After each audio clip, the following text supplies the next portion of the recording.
Thank you for those voices. Thank you, everyone, for being flexible this evening as we are experiencing some inclement weather. So we were able to pivot this evening to help ensure that everyone could be as safe as possible this evening as we conduct our board business. So thank you all for being here. And this is Board Chair Ronald McFadden. And I would like to welcome you all to the January 9th public board meeting of the Baltimore City Board of School Commissioners. If you have not done so already, please mute your phone or your device. Anyone who does not mute their device may be muted by the call moderator or removed from the call. Additionally, if you are not a board member, a commissioner, or the CEO and her staff, please turn your video off. I will now read a roll call of the board to identify who is on the call. As we are virtual this evening, board members, commissioners, please identify yourself first before speaking for the record. I will go through the roll call for each vote. Vice Chair Roberts. Vice Chair Roberts, present. Thank you. Commissioner Coy. Commissioner Coy, present. Thank you. Commissioner Esposito. Commissioner Esposito, present. Thank you. Commissioner Kenyatta Bay. Commissioner Kenyatta Bay, present. Thank you. Commissioner Lawson. Commissioner Lawson, present. Thank you. Commissioner Muhammad. Commissioner Muhammad, present. Thank you. Commissioner Reed. Commissioner Reed, present. Thank you. Commissioner Sally. Commissioner Sally, present. Good evening, Commissioner Sally. Commissioner Slater Harrington. Commissioner Slater Harrington, present. And I am present. The full board is present this evening. Thank you all for being here. Is there a motion to reopen the meeting? So moved, Reed. Thank you, Commissioner Reed. Is there a second? Second, Yeah. Kenyatta Bay. Thank you, Commissioner Kenyatta Bay. All in favor, Vice Chair Roberts. Yes. Commissioner Coy. Yes. Commissioner Esposito.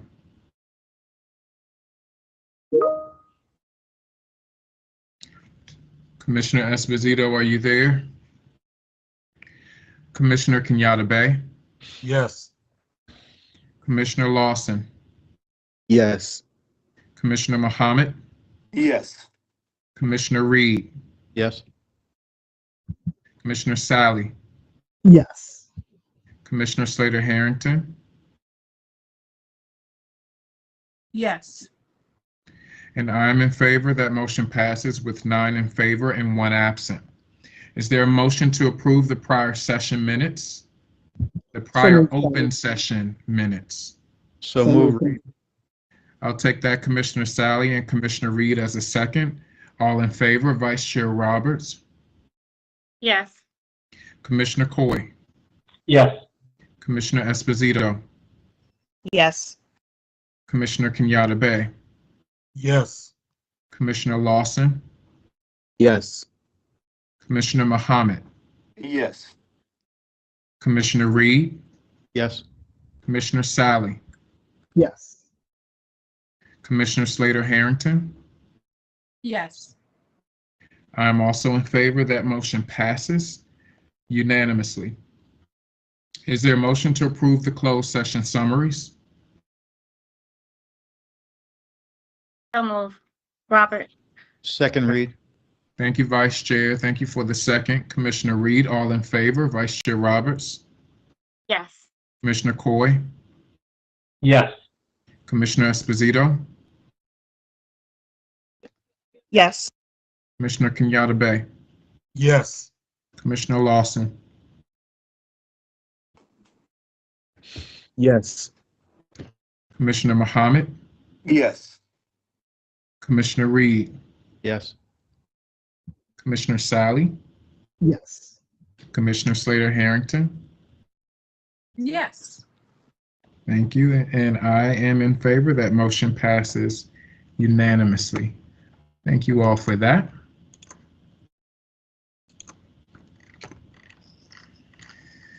And so good evening again, everyone, and welcome to our January 9th meeting. And I hope that everyone has had a restful break a couple of weeks ago, and you all are off to an incredible start of the year 2024. To our students and our young people, quarter 2 ends next week. The marking period ends next week. Meaning that the school year is halfway complete. Shout out to our amazing students, to each of you and your colleagues and your friends, and our staff for reaching this milestone.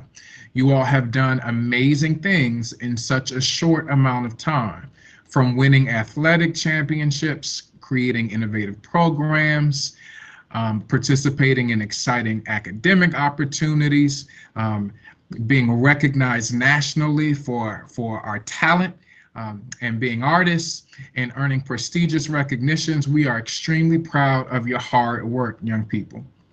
In the final days of marking period 2, I want to encourage you each to continue believing in yourself. Stay positive and know that you can overcome any challenge that may come your way. So take a deep breath, stay focused, and let's finish second quarter strong. We appreciate all of our young people for being in school each and every day. And certainly we are striving for over 90% attendance, close to 95, if not 100% attendance, school attendance. So please make sure, young people, that you are doing your absolute best to be present in school and on time. Now I'd like to draw your attention to our Vice Chair, Vice Chair Roberts, who would discuss the annual review of schools and how the public can get involved. Vice Chair. You're muted, Vice Chair. We're back at it. We're back at this again. Goodness. Thank you so much, Board Chair. For over a decade, City Schools has used a collection of academic and professional recommendations from our staff, students, families, and communities to review, discuss, plan, and implement physical and programmatic developments within the school district. This process is known as the Annual Review of Schools, previously called Portfolio Review. During a series of board meetings and public feedback sessions, the board collaborates with the public to find ways that best foster student learning and professional growth. We discuss difficult topics such as creating new traditional schools, relocating schools, changes to grade configurations, renewing contracts for charter schools, or contract schools run by external operators, amending the 21st Century Schools Buildings program, and even closing schools. With each conversation, we try to keep you well informed and create space for you to comment any portion of the proceedings.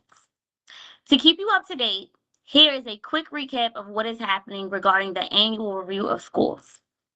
The annual review of schools recommendations for the 2023-2024 year were presented to the school board during the November 4th public board meeting.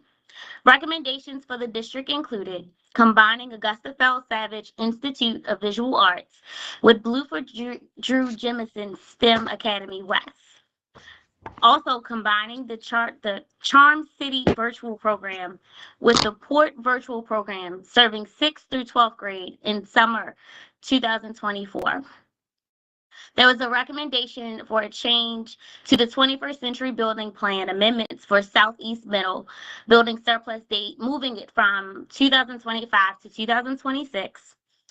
And for the charter school operator renewals, we'll be reviewing Baltimore International Academy West, Green Street Academy, and Kip Harmony Academy.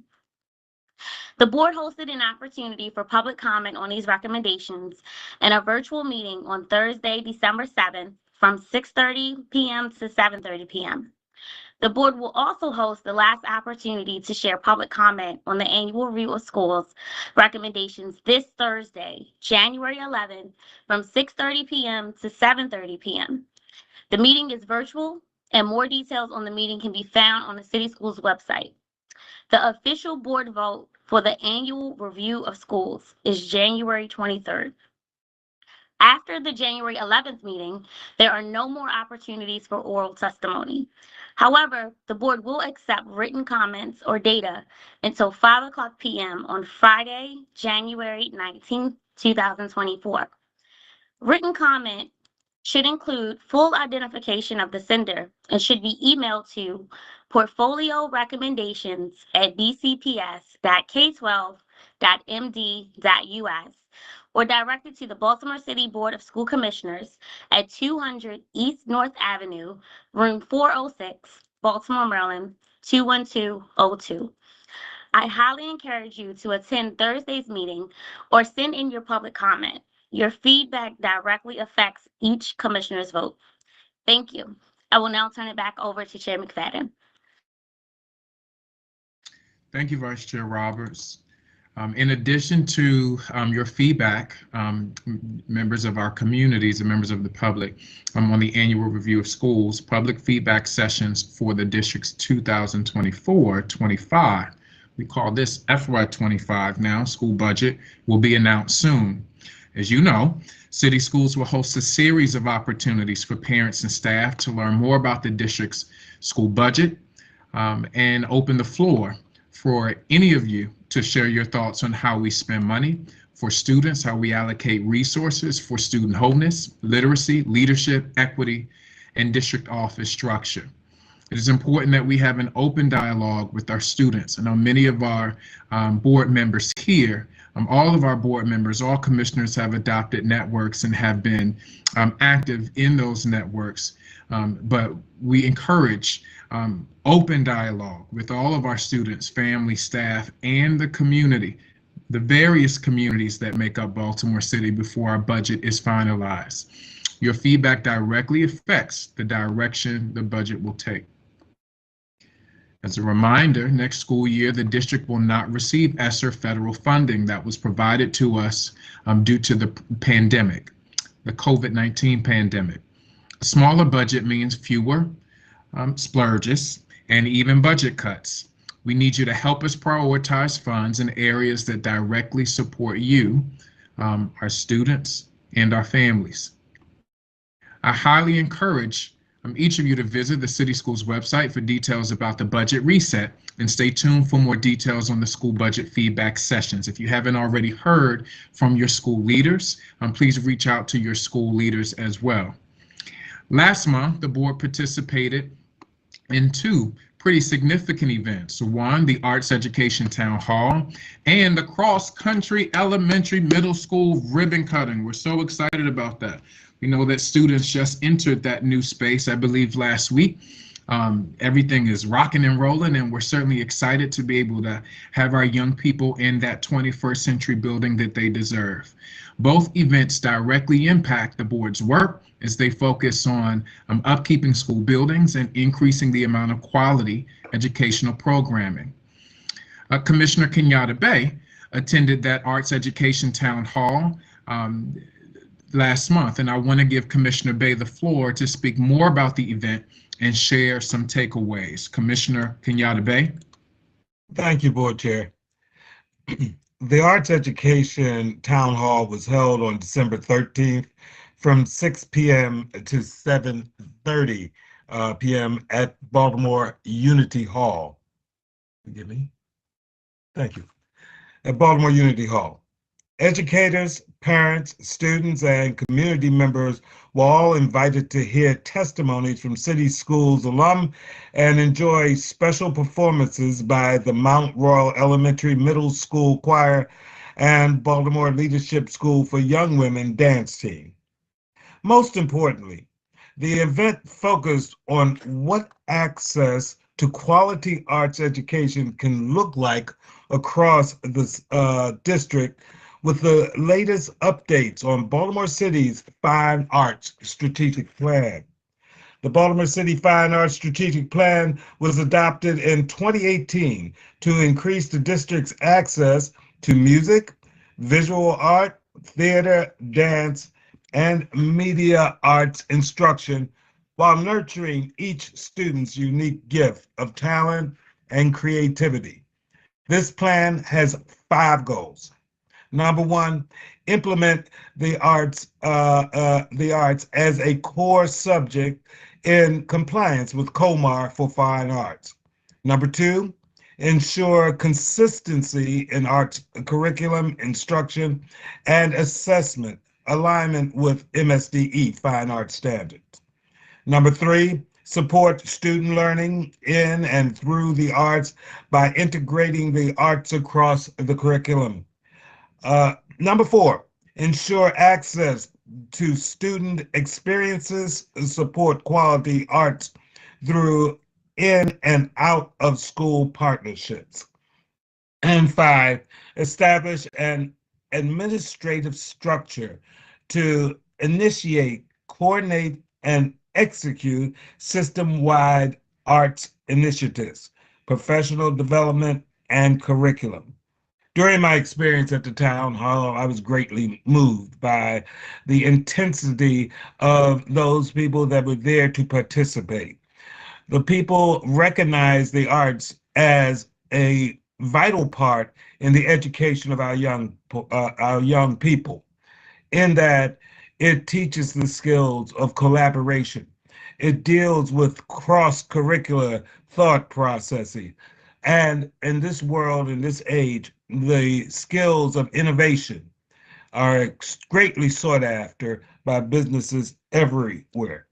But for more information on the Baltimore City Fine Arts Strategic Plan, please visit the Arts Everyday website. Thank you, and I'll turn it back over to our board chair.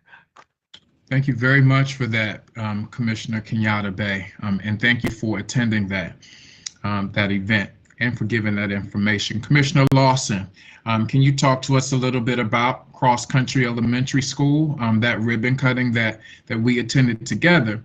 But I'd like to hear your thoughts around that ribbon cutting event.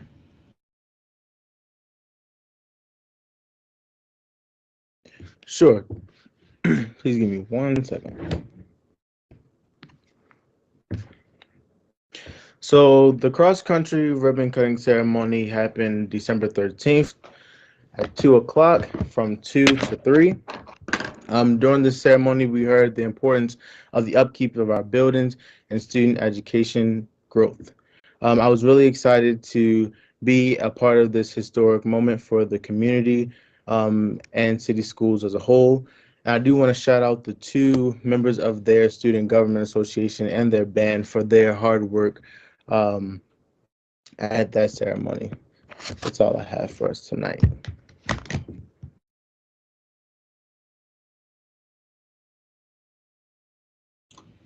Thank you very much, Commissioner Lawson. Is there a motion to approve the personnel, employment, and payroll agenda? So moved, Kenyatta Bey. Thank you, Commissioner Kenyatta Bey. Is there a second? Second, Robert. Thank you, Commissioner Roberts. All in favor? Vice Chair Roberts? Yes. Commissioner Coy? Yes. Commissioner Esposito? Yes. Commissioner Kenyatta Bey? Yes. Commissioner Mohammed? Yes. Commissioner Reed? Yes. Commissioner Sally? Yes. Commissioner Slater Harrington? Yes. And I'm in favor. That motion passes unanimously. I will now turn it over to Dr. Santelises, our CEO, for her comments. Good evening, Dr. Santelises. Good evening, Chair McFadden. Oh, sorry, I'm out of practice for a little bit. Good evening, everyone. And I will invite Chief Emily Nielsen for this evening's PEP agenda. Chief Nielsen? Dr. Santelises, good evening, commissioners. On our PEP agenda tonight, we have from the Office of the Chief Academic Officer 3 appointments. Recommended that Blair Meek, currently acting assistant principal and instructional coach at Seed Public Charter High School, be appointed Educational Specialist 2, MTSS, effective January 29th, 2024. Recommended that Erica Levy, currently psychologist, itinerant special ed staff, be appointed Educational Specialist 2, Low Incidence Supports, effective January 10th, 2024. and recommended that John Herron, currently Educational Associate 12-month itinerant special education staff, be appointed Educational Specialist 2 Low Incidence Supports effective January 10th, 2024. Congratulations to everyone on tonight's PEP. Yes, congratulations, everyone, and thank you so much, Chief Nielsen. So, as a way of getting started, next week marks the launch of the annual United Way City Schools fundraising campaign, which really is a great way to help families in need in Central Maryland. I am pleased to welcome Michelle Martin of United Way and our very own Dr. Andrea Bowden, our City Schools co-chair for the fundraising drive this year. And I will turn it over to the two of them. Welcome. Good evening, board. Good evening, Dr. Santelises, and Happy New Year. We're going to share the campaign results, and then we're going to look forward to this year. Next slide. Our team last year, and I'm happy to say this year, is given on this slide. We have Dr. Santelises, who does work with United Way and has for a number of years as a board member. Jim Brennan, I want to do a definite shout out to him. He keeps things running in central office. He is the point person for getting information from our payroll to United Way for involving people in central office and the schools. Jim is an absolute essential. With me are David Verdi, principal of Achievement Academy, and Mavis Jackson, principal of Digital Harbor, both longtime supporters of United Way. A little later, we'll be hearing from Michelle Martin, who is the senior representative and is our representative and our direct link to United Way. Next slide. Well, we have some very, very good news. Last year, Baltimore City staff members donated $91,882 to United Way. This is over $10,000 over our goal. This is amazing, and it is, a testimony to the generosity of our staff members. Of course, we dipped a little during the pandemic, but let me say we are back, and we are very, very happy. The total participation in the United Way campaign last year nearly doubled. And that is very, very significant. That means more people are participating. More people are giving even $1. Some are giving $1,000. Donations over $1,000 last year came from 14 schools and 5 offices. The offices being like central offices, they are a separate management site. Individual donors of over $1,000, up 18 to 21. Now, some of these people give far more than $1,000. These are individual donors, and we cannot thank them enough. Many of them have made a long-term commitment. But last year, we had 7 brand new $1,000 or more donors. This is a testimony to the generosity and commitment of our staff. Next slide. I like the little clappies. Okay, so what does it take to get your staff involved? For as many years as I've been working with United Way, Tiffany Clark, the coordinator at Eager Street Academy, has gotten 100% of her staff to give something. And she, along with her principal, always make a commitment. The legal affairs team, under Christine Thomas, coordinator, also everybody in the office gave to United Way. This is a big achievement. Next slide. These are the top donation sites. All of these sites gave over $2,000 to United Way. Digital Harbor High School, Tamara Acklog. Office of Legal Affairs, Christine Thomas. Camden Elementary, Melissa Young. Office of the Chief Financial Officer, Pam Forston. Govans Elementary, Monique Marrow. Baltimore Polytechnic, Eileen Eldridge. Francis Scott Key, Tanera Pitts. Bard High School, Gwen Mountcastle, and Home and Hospital Services, Vanetta Porter. Now remember, this is a combination of big givers, small givers, but to reach $2,000 and more is a major accomplishment. Let us congratulate those sites. Next. Now, we also have what we call fundraising. Fundraising is something different than an individual donor making a pledge. It's an event. And the amazing events that we had last year, and almost all of our leaders are elementary schools, and they involved their children.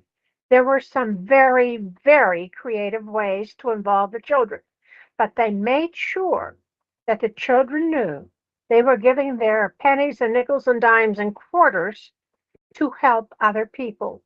And they did some lovely bulletin boards, and the children wrote letters. And I mean, this is a way to instill the need to give and the joy of giving in our youngest children. And I do want to comment that, for instance, Thomas Jefferson Elementary had over about $1,200. $1,000 in quarters weighs over 50 pounds. And all of these schools were putting in, nickels and dimes and pennies, and we had carts full of things being wheeled out of schools. It's not just paper like with the adults. It is a lot of heavy money. And as the kids say, well, it's more than green money. Well, it certainly is. And we appreciate the coordinators and their children who did this. Next, please. United Way has many areas of impact. Michelle Martin will describe these areas of impact. Thank you, Andrea. I want to thank everybody again for the job well done last year. Yes, I spent hours rolling and counting those coins, but I did it happily, believe me. Just a quick hit on the impact areas, and I want to focus, of course, our areas of focus are health, housing, economic advancement, and education. And of course, the Maryland 211 helpline is also run by United Way of Central Maryland, focusing on, of course, education. We have our work touches on multiple phases of students' journeys, from advocating for quality early education to graduating high school. Our On Track for Success program is led by a cross-functional team at partner schools and within United Way, who work to meet the unique needs of each student, serving 4,000 plus students and their families. Under education, as many of you know, there was a new program that United Way kicked off called Young Men United last year. And this initiative supports young men of color with their educational and vocational dreams. The first cohort of young men included 50 students from Baltimore City's Patterson High School and Ben Franklin High School. And from the last update I got, those 50 students are doing quite well in the program. We are going to be expanding the program, I believe in April. We're going to be bringing on another 50 to 100 students. So those, the new cohort can come in. The comprehensive program helps develop a strong pipeline of engaged leaders who excel in their careers and strengthen the workforce. We're going to be looking for mentors also to assist in the program, and that should be getting underway in the next couple months. Also, we have the neighborhood zones, and in the Poppleton, Brooklyn areas, we have priorities are determined by the community. For the community focused on multi-generational support, we provide social, economic, and educational advancement. The offerings at these sites include on-site family centers, housing and employment assistance, dropout prevention programs, and mental health services. Thank you, Michelle, and we look forward to working with these programs in the coming year. So, our new campaign will run from January 15th to April 8th. Donations will be solicited from all staff members through their office or school by their coordinator. This is very decentralized, and the coordinators make a big difference. Staff members will be encouraged to give online through payroll deduction or credit card. Again, we will have these unique fundraisers in schools and offices. Our goal for the coming year is $95,000. This year, almost all of the solicitation will be online. No longer, big books that people go through. The coordinators will be provided information, and then they will push it out to the members of their staff. So, again, we want to thank all the staff members of Baltimore City Schools for their contributions, and we look forward to another successful year in partnership with United Way of Central Maryland. Thank you. Thank you.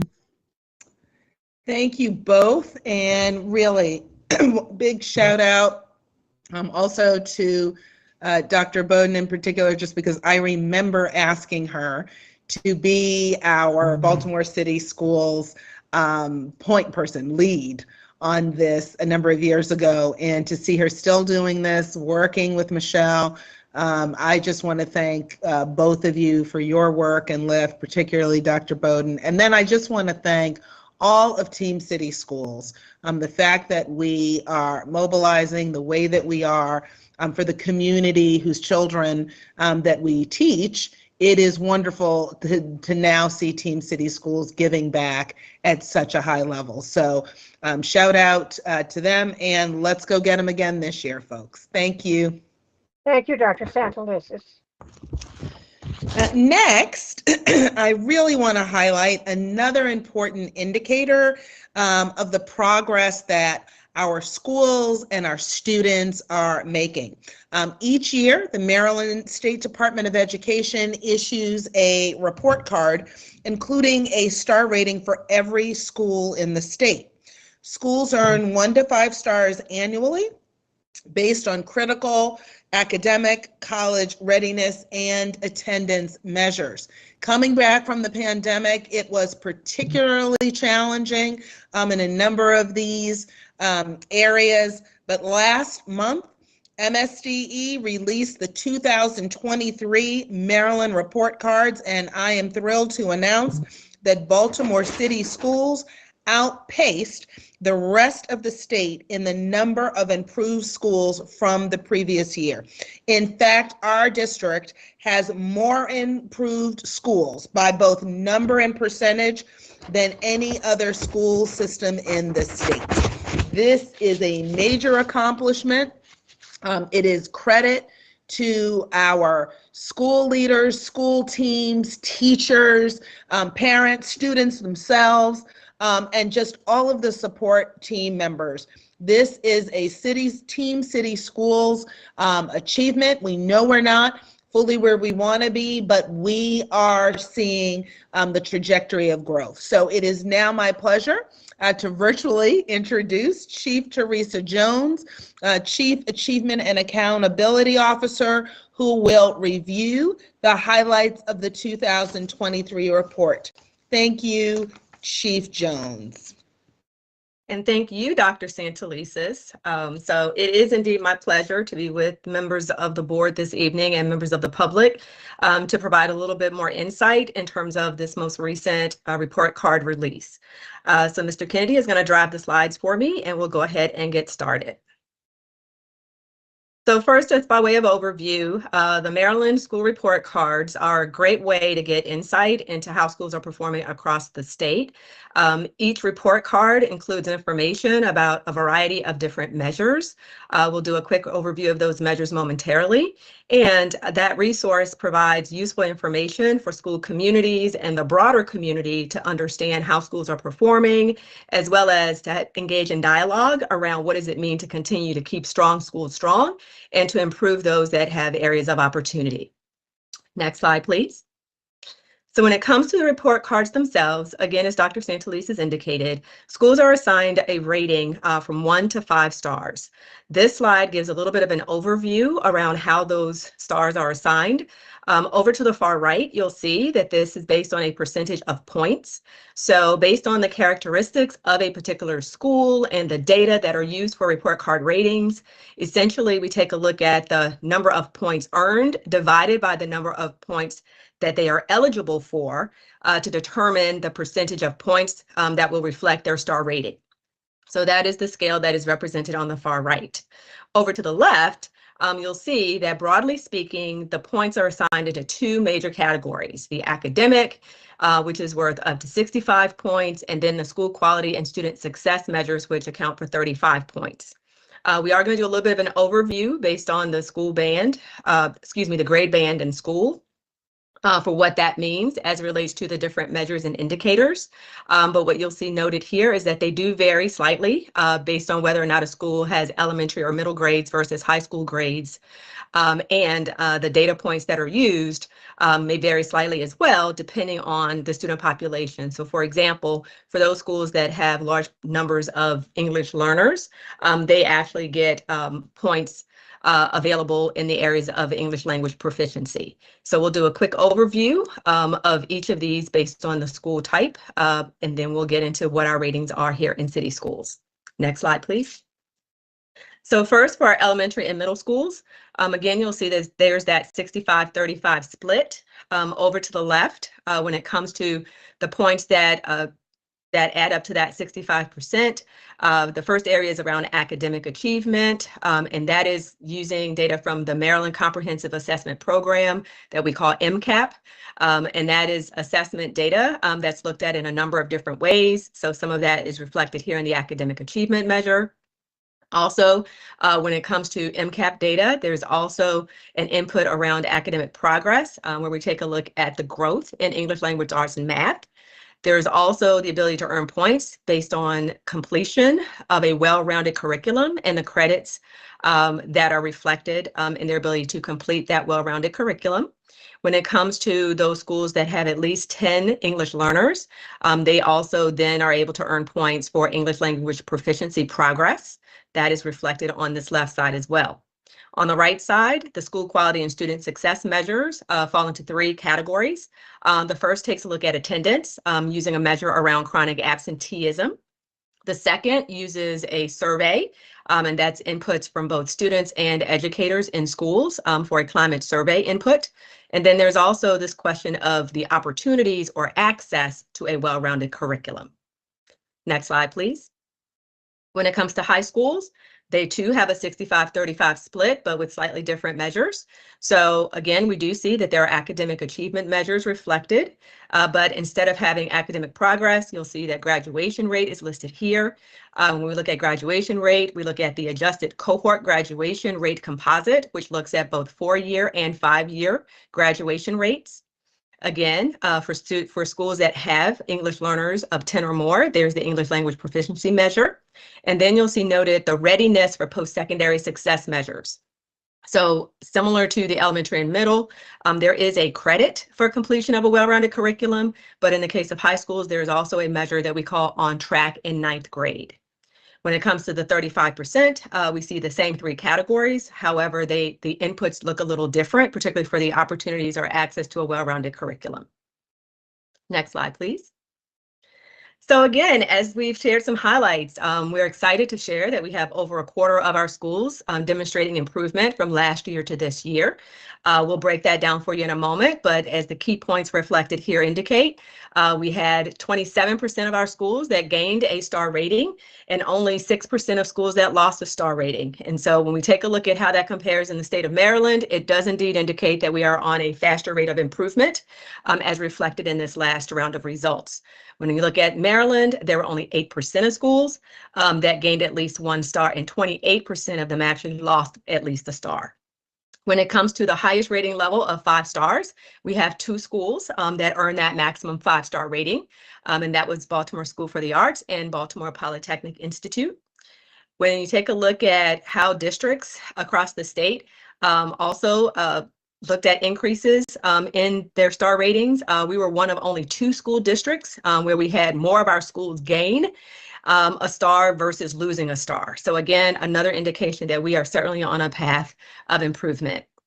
Also want to note that when it comes to the work around attendance, we have been doing a considerable amount of work in this space. And while it does show up in terms of the percentage of schools that have reduced their chronic absenteeism, I will say that it is worth noting that those improvements are not fully reflected in the number of points earned in this most recent report card rating. And that is largely because the state's accountability system actually started to use the pre-pandemic scale of points when they assigned the point values this last year. So it is one of the areas that we are proud of that we've been able to make progress in. However, I do want to acknowledge the fact that the report card ratings don't fully reflect the level of success that we are having within that particular measure. The fact that we had over 85% of our schools actually reduce their chronic absenteeism rates is still worth noting and worth celebrating. Next slide, please. So we're going to take a look at the ratings in 2 ways just to give context that gives you a little bit more historical insight. So for this particular table, we are looking at the results from 2019, which was the last year that we had report card ratings before the pandemic. That is why you do not see ratings listed here for 2020 or for 2021. So then when you take a look at last year in 2022, that was the first set of report card ratings that were assigned coming out of the pandemic. When you take a look at 2023, that was our most recent report card ratings. So the first thing to note is when we take a look at that 1-star rated category, that last year, when we took a look at the first set of ratings post-pandemic, we were up a lot in terms of the schools that were in that 1-star rated category. We had 29 of them. However, 2023, we're showing improvement. We're not quite back to the 12 we were before. We have decreased by half. So going from 29 to 15 in a single year is noteworthy. And that also means that we now only have 10% of our schools in a 1-star rated category. So we do want to be able to celebrate that.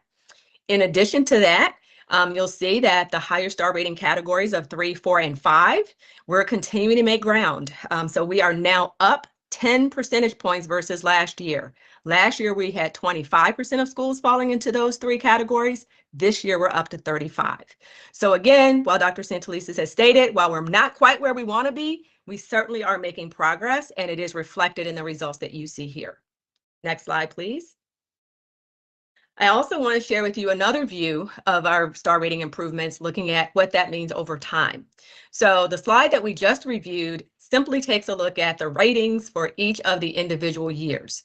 However, this view of our results takes a look at those schools that were rated 2 years in a row to see whether or not they were able to demonstrate a level of improvement or maintain their rating, or in some cases, show a slight decline in their rating year over year. So I'm going to start with the table to the far right. And so with the far right, again, these are the most recent results, taking a look at our ratings in 2023 versus 2022. Key point here, we had 39 of our schools increase their star ratings. Those are the schools that are represented by those green boxes that you see in the diagonal. So for example, we had 19 schools that were a 2-rated school this year, and the prior year they were rated a 1-star school. So that is our movement from 1-star to 2-star schools as reflected in this particular matrix. You'll also note, however, last year, again, that was the first year coming back from the pandemic. We had very few schools that were increasing their star ratings and a number of schools that were actually showing declines. So again, we are seeing progress being made, particularly noting from how much we were able to move in this most recent year. The other thing that I also want to note, however, is that when you take a look at how we were performing before the pandemic, we also took a look at 2018 to 2019 movement. And in that particular year, we had 34 of our schools that were able to increase their star ratings. So again, while we may not be quite to where we were before, we have actually outpaced the number of schools that were able to increase their star ratings year over year versus even where we were prior to the pandemic. Next slide, please. So how did we get here? So what we'd like to do is just to highlight a few key points around the work of our schools and our central office staff and communities to support our student success and the school level improvements reflected in the results. Let's go ahead and unpack. You can put up the next bullet for me, Mr. Kennedy. So the first one I highlight is the work around instruction. So not only have the continued investments in high quality instructional materials are showing impact, that is also accompanied by the support for our educators in our professional development and use of coaches and other resources in schools to be able to support our students as they need support. That is also supported through the use of a number of diagnostic tools that allow us to have more frequent progress monitoring and to adjust our supports for students as needed to be able to keep them on track towards the mastery that we are working towards. Next slide, excuse me, next bullet. Also, we've increased the number of different types of student learning opportunities. So when we think about ways to keep our students engaged and ways to offer them academics, we have credit recovery, extended learning, and summer programs that have all been leveraged also to be able to support our students, and that's reflected in these results. Next bullet. Those student learning plans, we don't want to forget about those. Certainly, while student learning plans were one of the key initiatives that we implemented as a part of our recovery strategy, it has proven to be a really good supportive way to ensure that students have goals, as well as families and educators are working together to support students to achieve their individual goals and to be able to factor in what their interests are as we support them. And next one. Of course, in terms of additional supports, we've also been able to leverage resources such as tutoring, particularly in the areas of literacy and math to improve the level of proficiency there, and that's reflected in these results. I will say, while we didn't unpack it specifically in this presentation, one of the areas that the report card ratings do include is a measure that we call the student growth percentile. And when we take a look at that particular measure, it gives us a sense around how well our students are growing versus their peers. And so one of the things that has really been encouraging is looking at those student growth percentiles for some of our schools and for the district, particularly in literacy, where we've actually outpaced the state when it comes to the rate of growth that is represented in those measures. So that is also worth noting. And then I also just want to highlight the work that we've been doing around college and career readiness, and the way that we've been supporting students in that space has also been supported through the redesign of our Office of Student Success, as well as the use of resources and investments in schools in support of our ninth grade on track body of work, for example, in order to make sure that our high school students are staying on pace to be able to graduate on time with the level of knowledge and skill that they need to be successful in their post-secondary efforts. Last but not least, just want to acknowledge that there is more information available versus tonight's presentation. First, we do have information on our website. So there's a hyperlink here that will take you to information about our results and insights around how we got here. And then also on the state's Maryland Report Card website, there are a number of resources available there. So not only can you access the report card itself for each of the schools, there are also resources that help you dig more deeply into what each of the measures mean and how those are used to calculate these ratings. If you're so inclined to dig deeper, that information is also readily available. So at this time, Dr. Santelises, I want to thank you for the opportunity to share this information with the public, and I will turn it back over to you.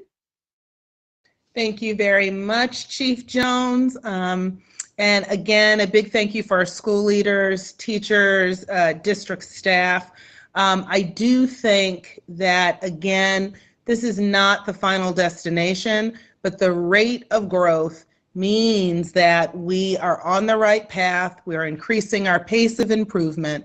And it does mean that our team, city schools, parents, families really are working hard. So thanks to everybody. And I do want to give a congratulations to Principal Sawyer, his staff, and the students of Baltimore Polytechnic Institute on joining Baltimore School for the Arts and achieving a 5-star rating on the state's school performance rating system. Congratulations.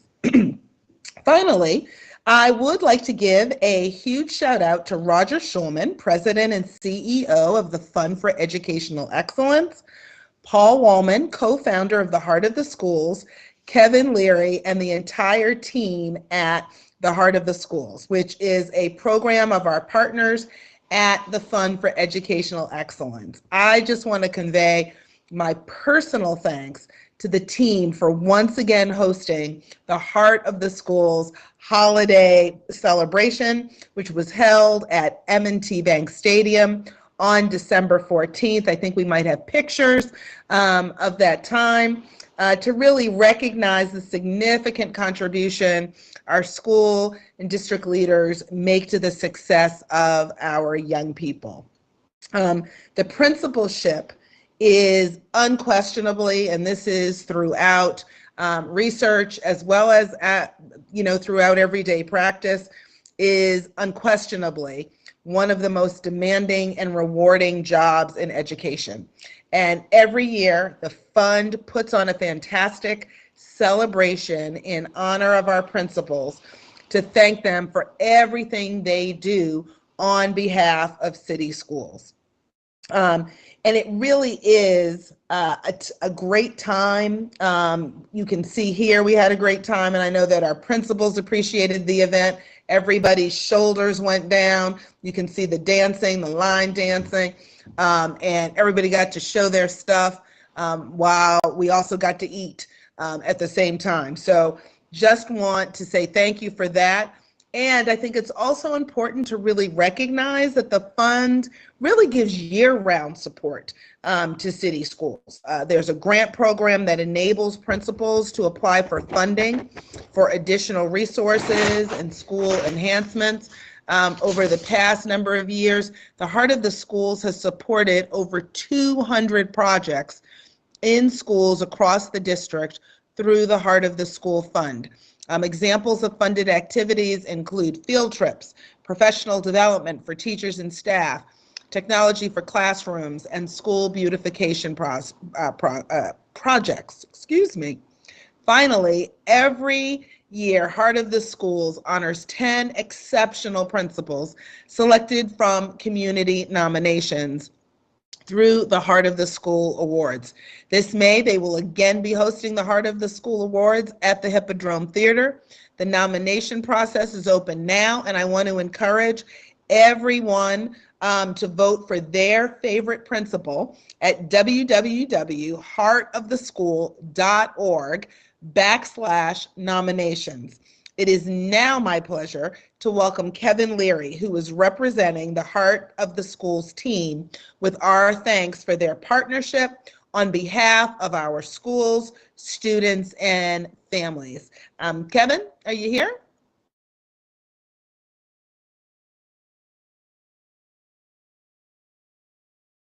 Okay. Oh, there's Roger. Look at that. We have the president and CEO here tonight, along with Kevin Leary. There they are. So we just want to say thank you to you all, but I want you to have have time for words. But just the fund is really the organization I consider one of my right hands. You all are always there for us. You're there, most importantly, I think, for our school leaders in our schools, and it shows just in the longevity of your work and how you do the work. So thank you both. Well, thanks to you, and definitely just want to share our appreciation for your kind words, and just to reiterate that it's